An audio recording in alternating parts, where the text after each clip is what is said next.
Hello everyone! I just made a pencil stand using rope and recycled plastic bottle. Ayan na nga yung ating product.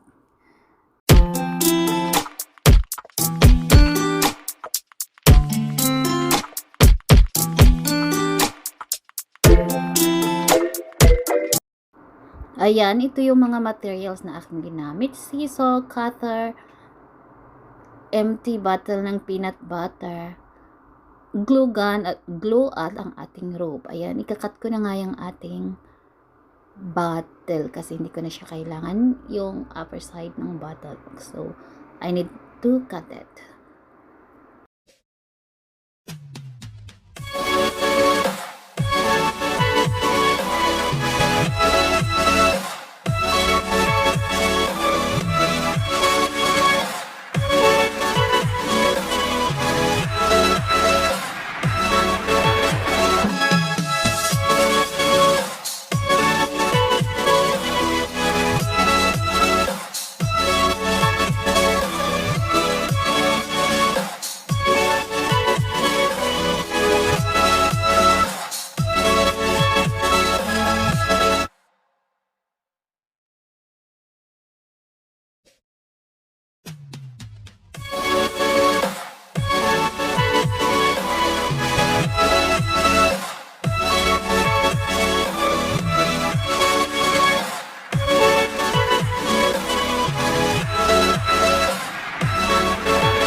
Ayan na po, tapos na ang ating ginagawang pencil stand. Single lang po ito because is first.